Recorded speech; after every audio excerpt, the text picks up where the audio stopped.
Hi everyone, Dr. Myles Dixon here. This month's condition of the month is whiplash, also known as a fender bender.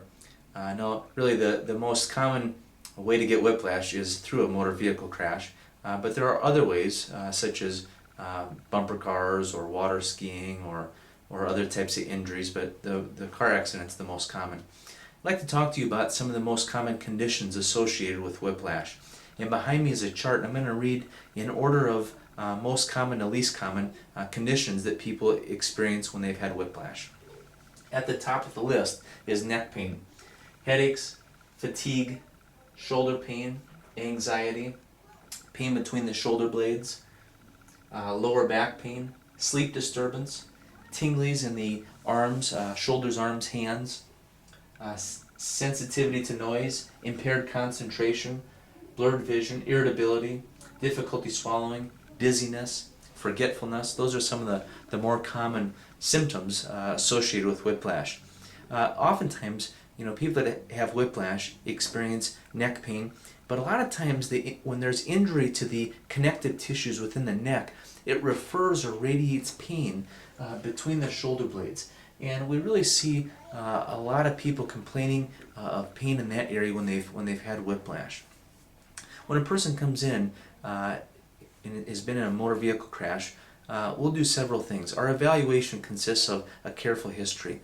It's really important that we understand the mechanism of the injury, how that crash happened, whether the person was seat belted, whether they had their hands in the wheels, whether they expected the accident, which direction the impact came from. There are so many factors in determining how that crash impacted them. A lot of people hesitate to come in for evaluation and treatment because there's minimal damage to the car. But I'll tell you that we see more people that have had minimal damage to the car than anything. Those crashes that are 12 mile an hour or less do cause significant whiplash, oftentimes. Not all the time, but oftentimes they do. And people look at the car and say, gee whiz, how could I be hurt? My car doesn't even have any damage to it. And sometimes the insurance companies will pose that same question. How in the world can you be hurt when in fact there's really minimal car damage? But you can be hurt with minimal car damage. The newer bumpers these days are designed to absorb significant impact.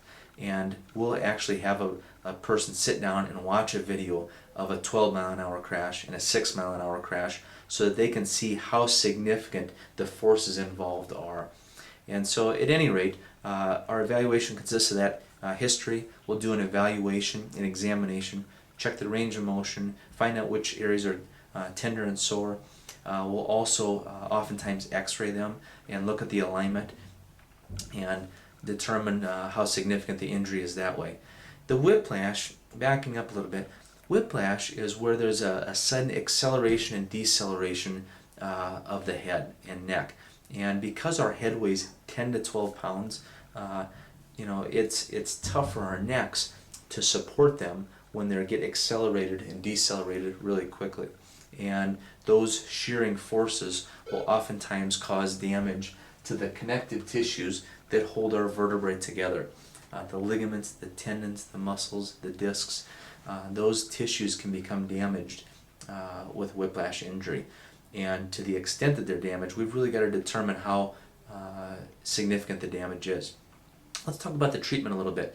The treatment's important.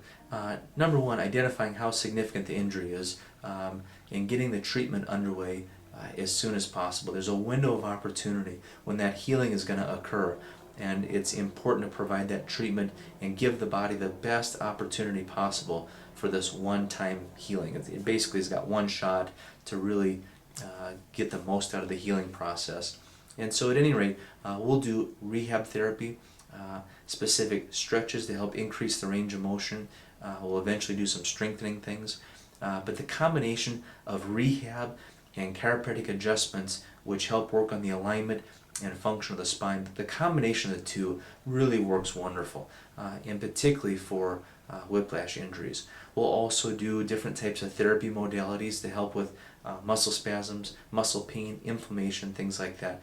And then sometimes we'll provide some external supports if needed. Sometimes that's a cervical collar, sometimes that's tape to help provide some support to the area. But at any rate, I've had extensive training and experience in working with people with whiplash, and we love it. We get great results.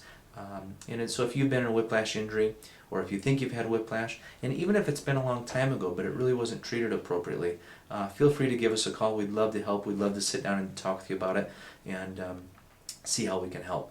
We're at Dixon Family Chiropractic. We're at 605-582-3944. We're here to help. Looking forward to your call. Make it a great day.